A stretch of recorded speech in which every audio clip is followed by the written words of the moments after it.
it's kind of crazy where life takes you after graduation. Like, it's very unexpected most of the time. Life is a journey. It is definitely a journey. Hello and good evening. My name is Wes Fiest and I manage career services at Carroll College. I've been with the college for just over 3 years now, and tonight we are pleased to host some amazing alumni and hear their stories about their job search tips and techniques, advice they have for our graduating seniors, and their time at Carroll College and what impacted some of their decisions. So thank you everyone for joining tonight, and we look forward to hearing from you. I'm Cynthia Thornquist. I've been at Carroll for 28 years. I started in the admission office and now I'm in Alumni. So for me, this is very enjoyable to spend some time with our young alums and to hopefully help our 2020 grads, which is a very special class to me. My name is Alana Cunningham. I graduated with a bachelor's from Carroll in social media communications and English writing, and I am class of 2015. My name is Ashley. I was Ashley Smith while I was at Carroll, but we met at Carroll and got married in 2016. And I own a flower shop in Cut Bank, Montana. And I'm Nate Kavanaugh. I was a communications and public relations major when I was at Carroll. Met Cynthia when I worked in the admission office.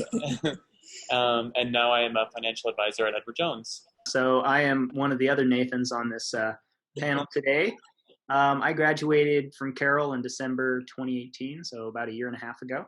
I have a math degree with minors in business and econ and Spanish, and I just moved to Missouri in August, and I'm still trying to find that long-term job after college. And in the meantime, I'm piecing together some other smaller work that I'm going to tell you guys about today. So I'm Nathan Bowler. I got a chemistry degree from Carroll, and I went on to get a master's degree in chemical engineering, and now I'm a process engineer at a bear crop science facility in southeastern Idaho. Sure. My name is Tony Rosales. I was a Carroll alum in 2014. I have to always think about that now. But after Carroll, I went to Notre Dame to get my PhD in chemistry, which I received last year, and now I'm working as a consultant in LA, but with the work from home, I'm actually back in Indiana. How have you found methods to stay connected professionally during this time? Zoom.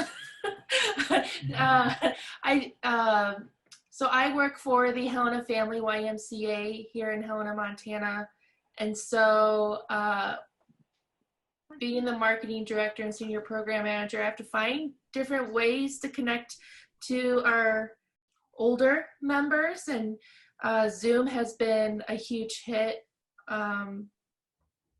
with connecting with them to check on them. Personally, it's really Facebook with my family and FaceTime. Yeah, Zoom for sure. That's how I am on the chamber here in Cut Bank, and that's how we've been doing our meetings, which was new, small town chamber to be doing Zoom meetings. And then at work, WebEx is what we use. So, I feel like financial services is pretty old-fashioned as far as face-to-face meeting and things like that. And it's been interesting how this situation we're in has kind of forced us to adapt and finally make that leap into using technology where people maybe didn't think it would work or didn't think it was possible. So there's some growing pains of figuring out how it worked with clients, but it's actually been a positive outcome of it. So that's been a nice outcome on our end. Yeah, then from my perspective, we've used Skype, and Bayer just went through quite a big merger with Monsanto, and so they've kind of been working through the whole IT integration for quite some time, and so this kind of forced a lot of that onto us just really, really quickly, and we've all been kind of learning together because we transitioned from WebEx to Skype, and so everybody was learning a new system, and it's been tricky, but it took a week or two to kind of figure everything out, and we're smooth sailing. So all of our meetings are all virtual. We have a daily meeting that we all do in the manufacturing part of the plant. And so we do one of those every single day, and it's pretty smooth. So yeah, it's mainly Skype, emails, and then just to help out with operations, just constant phone calls and always being a helping hand whenever possible. Yeah, for me, the recent work I've been doing is some consulting work for the golf course in Whitefish. And we actually were already using Zoom to communicate because I live in Missoula now, but I was working remotely for them. So not a lot of disturbance for what I've been doing. It actually kind of forced everybody else to really start using the same thing that we were already using. So. Yeah, I think just echoing what everyone's saying, Zoom and a lot of these platforms has become helpful. But I think part of that challenge is just being a lot more empathetic to that burnout with everyone just being on calls all the time. And so that's one thing that we're trying to be a lot more mindful of, especially working with clients. It is nice to be able to get on calls still and get on Zoom to have some sort of face-to-face interaction, but have to be cognizant of not having too many meetings for everyone, and trying to allow or giving some idea of what meetings will be like to allow for attendees to potentially go on walks if it's much more of a discussion-based thing than a working session. But there's a lot of just other technologies we're exploring too, like Mural is one of my favorites right now, which is a fun little workshopping platform, which a lot of the clients that I've worked with have really liked using that than compared to live workshopping sessions. What are you doing differently to find work or seek clients at this time? And are you finding it successful? It's different. It's working in a membership-based type of work with the YMCA. We've had to adapt completely virtual. Like we had to create a virtual YMCA essentially. So our members have the ability to do a workout from our website or Facebook page, get brain wellness type of resources. We have stuff for businesses. And that has actually attracted new members. We've had members sign up for family memberships during this time that we're closed. Our facility is closed, which has surprised me. Honestly, I never would thought that would attract new people. And then in my small marketing business, I have seen an odd increase of clients. And I say odd because usually, at least the type of work that I do, which is digital marketing and website design, there are waves where it's like everyone needs a website and then no one needs a website. And I'm noticing a lot of business owners, at least in the Helena area, they're taking this time to kind of reevaluate where they're at and take the time to revamp stuff. So I think, at least in my situation, both with my small business and the Y, there's been a lot of new attraction with clients and in different formats, whether it's the Y on demand, having a virtual YMCA, or just people wanting to revamp their business. To speak to looking for work, I would say that first, especially for the graduating seniors, to have compassion on yourself while you are looking for things, because it is an unprecedented time that even no one on this call has ever experienced. So first of all, having compassion on yourself that you're trying to do a very important thing during a very stressful time. But one thing that is valuable that we found when we graduated in 2015, and I think is even more relevant now, is leaning into the relationships that you've made, not only on campus, but in your network of alumni. And I have found over and over again that Carroll alumni, whether I had ever met them or not, has always been very generous with their time and resources in trying to help people out. So I would say, if seniors, for seniors who watch this, that get in touch in any way that you can with people who are in a field that you're interested in. I think you are in a compassionate group of people who understand the stress you are under, and we're here to help in any way that is, any way that we're able to.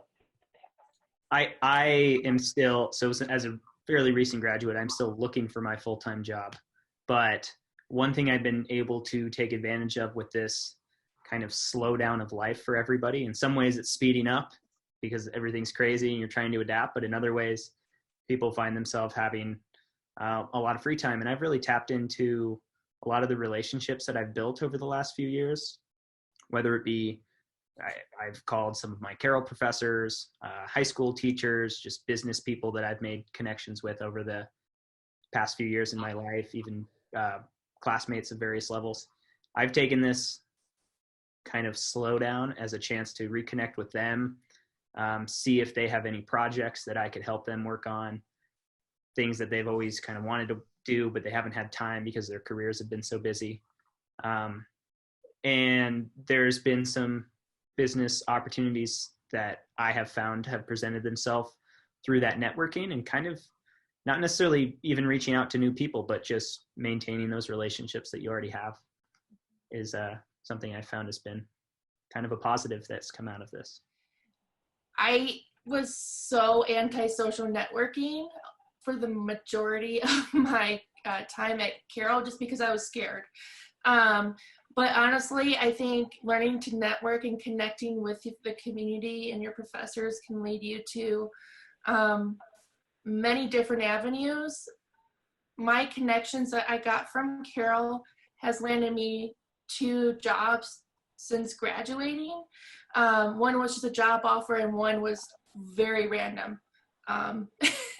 Just kind of landed on my lap, and it was all because I started connecting with my professors after graduating, and just and going on like the Carroll board, and just making those connections can lead you in unexpected ways. What are your best tips for networking now and under normal circumstances that will help seniors and other alumni? I think I have a very outgoing personality. It's easier for me than some people to network and kind of put yourself out there. So I hope I'm speaking to the people that maybe aren't as bold, and that doesn't come as easy to them. But really just kind of keeping in mind that both sides of a networking situation are usually a little bit nervous. Maybe if you want to reach out to somebody, you might be thinking, oh, I'm nervous, I don't want to talk to them, I don't have the confidence to do that. But in some of these like meet and greet situations, or walking by somebody in the hallway, you know, I think that we forget that goes both ways. The analogy is kind of like when you're at the gym and you feel like people are watching you, but everybody else at the gym feels like that too. So I guess what I'm saying is just don't overthink it. Reach out to the people that start by building your confidence by reaching out to people you already have relationships with, and ask them if they have any connections that can help point you in the right direction, or just help you learn something new. I think that's the biggest thing, is don't go into a networking situation saying my objective is to get a job here. It's just to build a relationship with somebody and to learn something new. And I think that's the biggest way to kind of take it step by step, instead of thinking my outcome needs to be something big. It can just be a connection. Something that helped me, because social networking with people can be very scary, especially when you're trying to get into the workforce, is try to join your local chamber of commerce, or usually chambers have a young professional group, and I have found it helpful to connect with individuals who are my age, who also know the big bosses, and can connect me to other people. So if you're having difficulty of networking, like I was at first, try to find like a young professional group, or connect with your local chamber of commerce, because they have all the connections and they're the most friendliest people, and they can help give you those first introductions too. Kind of piggybacking off of that, from the grad school perspective, yeah, definitely use your resources there as well. Especially if you go to grad school for a PhD or a master's, and more likely than not, you'll be working with the professor pretty closely. And so, for one, when you're looking for what professor's lab to join or who to work with, really take into account what their network might look like, and how that might benefit you later on in the future. That's very helpful. But then even just aside from that, I think it's important to note that not all connections need to be two-way. A lot of times they are one-way, just by the nature of you being a fairly new person into the job market. And it's much more about paying it forward. So typically the mentors or people you're trying to connect with in the job market, someone probably helped them at some point in their life, and you may not need to help them out at any point, but they're just paying it forward with respect to try and figure out how to help you or give you advice. Nathan Kavanaugh, you working for Edward Jones, and a big part of your role is seeking clients. Have you been able to still find success in that, or find different ways within that aside from your current clients?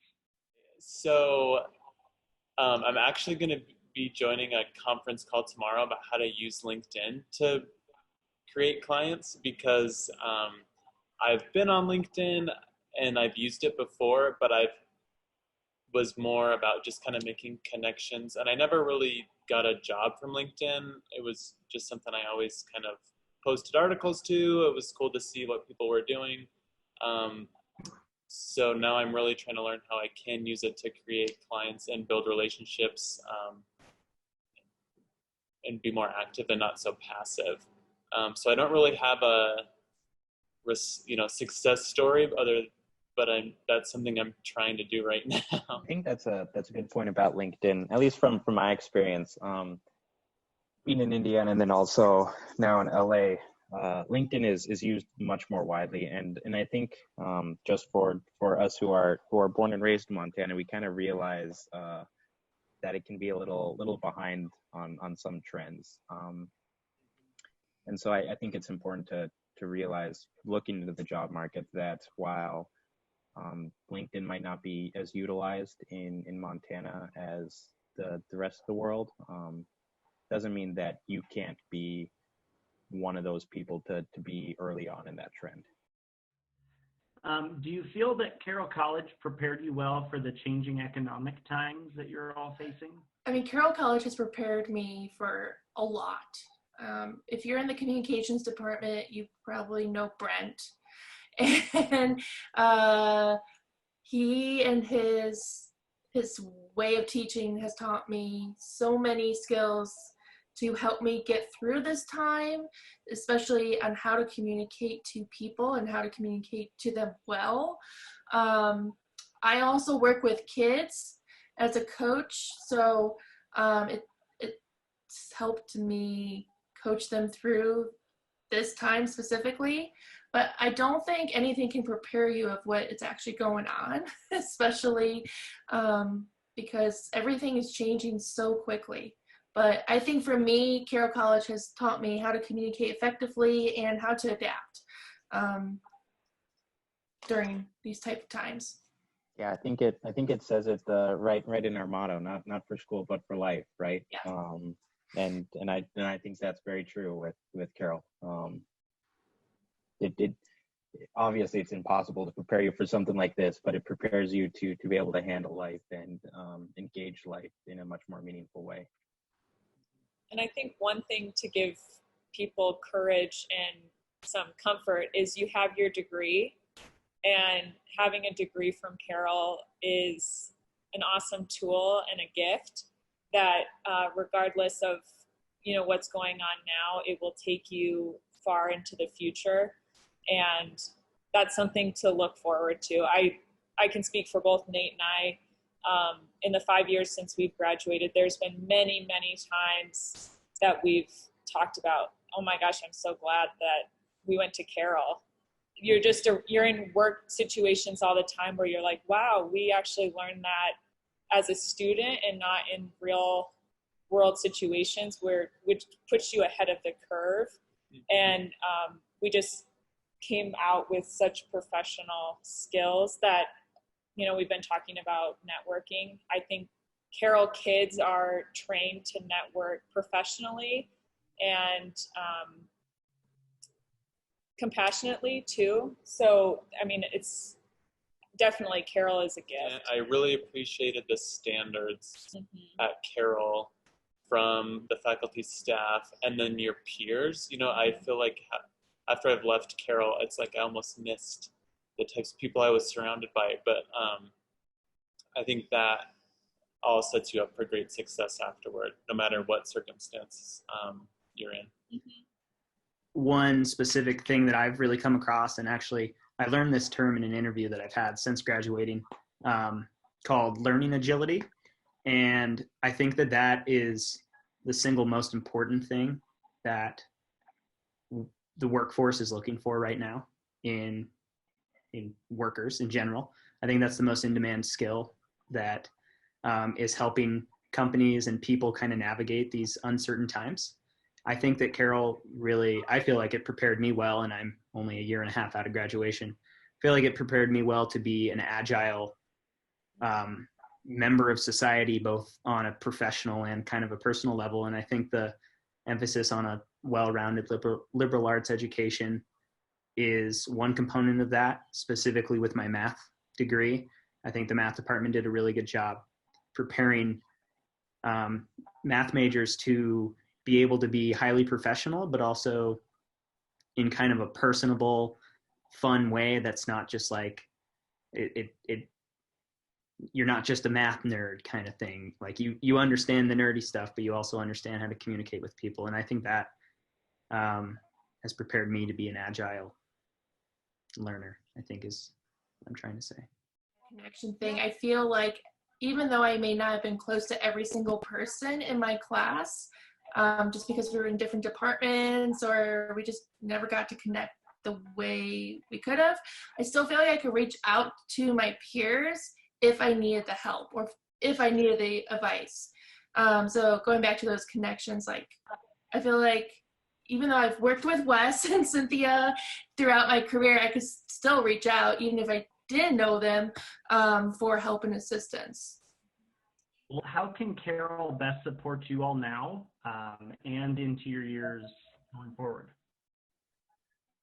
This is kind of a non-traditional answer, I would say, but I do appreciate things like Carroll Connect and the emails and things like that give us an opportunity to connect with students, or somehow, like Tony had mentioned, pay it forward for the people who were alumni when we were students, who answered an email that, was the most exciting thing ever when you got an email back from someone in a job that you wanted, but giving us opportunities, especially now, to help the seniors and stay connected to those principles that we've all talked about. We really appreciated and loved about being on campus. Yeah, I completely agree. Like, just give us the opportunities to be able to help other students, other alumni, like give us the platforms and the ability to reach out, because maybe we don't know how to do that, but you guys, either you, Cynthia and Wes,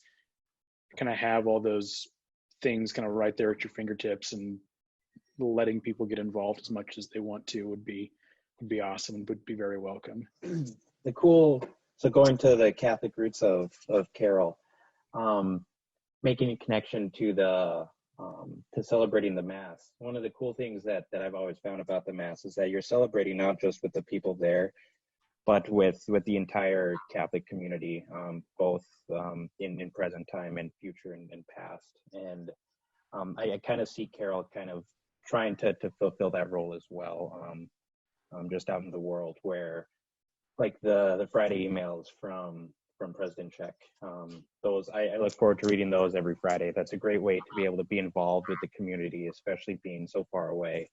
The various Instagram pages, like I love following the the Carroll College chemistry Instagram and seeing the cool things that Julie or John are doing. It's just while I don't get to be actively involved, you get to still share in that celebration. So can Carroll do any more to support you all now? Well, I think that Carroll does a really good job while you are a student there to give you tools to kind of support yourself once you leave college. I don't know if that's completely your answer. I think as some of these other graduates have talked about, I think Carroll has a good system of staying in touch with their alumni. I think that, yeah, as much material as opportunities as alumni can have to pay it forward to current students, just creating those avenues is something that not only benefits the students, but I think it benefits, the alumni that are sharing those experiences with them. Sometimes just taking the time to reflect on where you're at and how you got there is benefit in itself. So my journey through Carroll was very interesting because I couldn't decide what I wanted to do for like the first couple years. And then after college, I kind of went in and out, and Carroll was always there for me through it.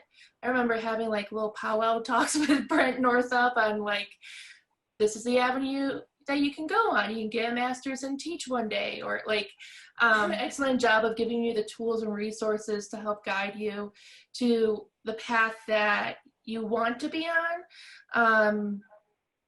And even after Carroll, I have found it goes back to those connections, super helpful and useful. And I don't think I would be where I am today if it wasn't for those connections. I'm from Chicago, and I was looking at bigger schools.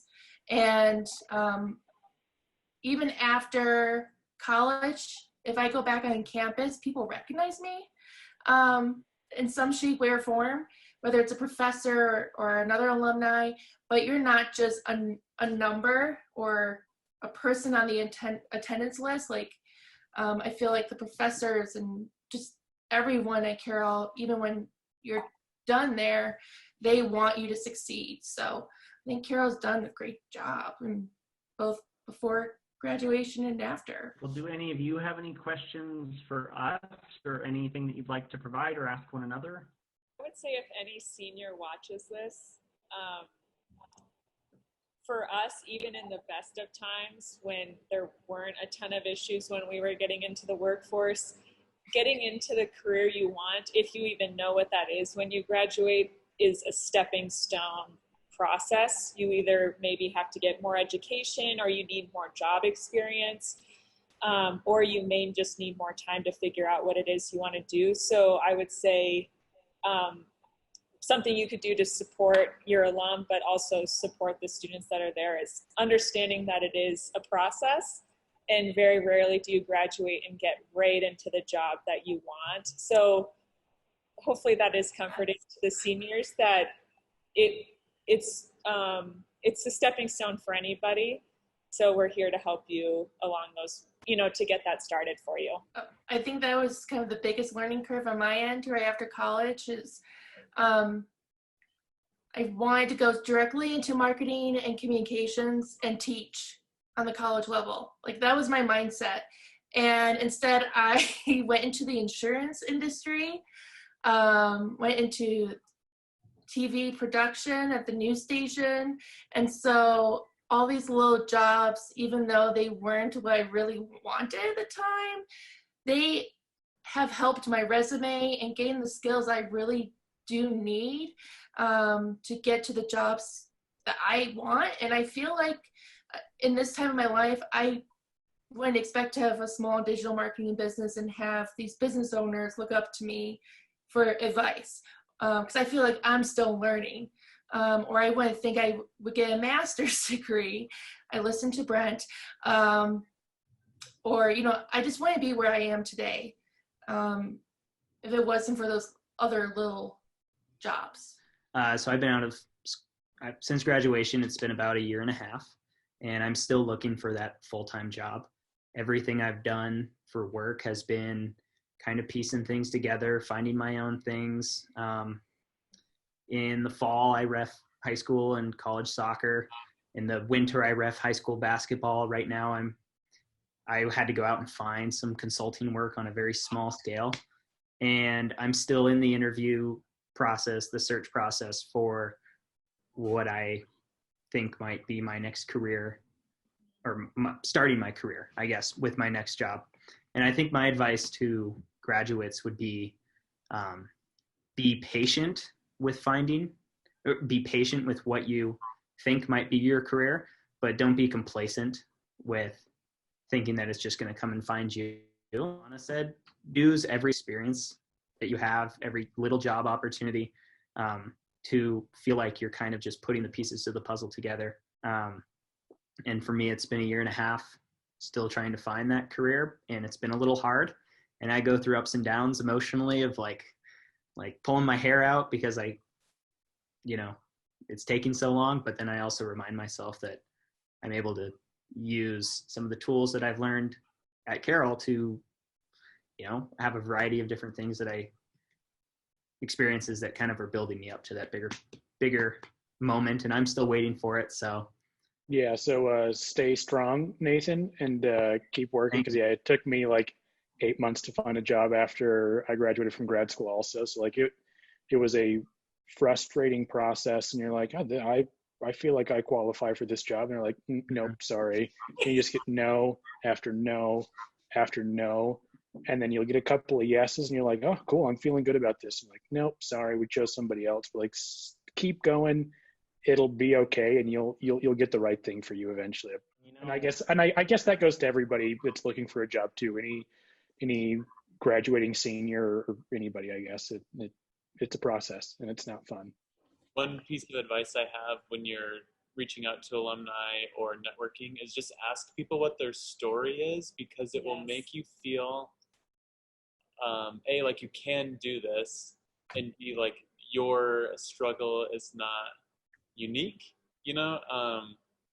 like it's so nice to hear from all of you. It's like, oh, okay, like it wasn't, it didn't click right away for everybody or anybody. But some of the, like my most inspiring stories just come from asking someone like, where did you start working after school? Or how did you get to where you are today? Because a lot of people are on roller coasters, they're on the surface, their career, especially people that you really admire, might look like, oh, they must have done that forever and got, their dream job right away. And a lot of times they didn't. And they usually have pretty funny stories too. So when you're reaching out to alumni or networking with your aunts and uncles, get their stories because they're pretty interesting. When I was looking for a job, I was kind of on this role of, if I saw someone new in the community, especially if they were like a CEO or whatever, I would actually introduce myself on LinkedIn and just welcome them. And this actually happened with my current boss, which landed me a new random job. I just asked him if he wanted to connect over coffee at Starbucks. He met up with me, and then he offered me a job on the spot. I just want to say, as we wrap up, thanks so much to all of you for responding to me. And thanks for Ashley for mentioning Carroll Connect, because that's a really great platform, but we continue to worry it's not getting enough traction and that type of thing. So I'll continue to post things on there. If any of you aren't on Carroll Connect, it's very easy. You just go to the website, you sign up, you give us your email, and then I will approve you.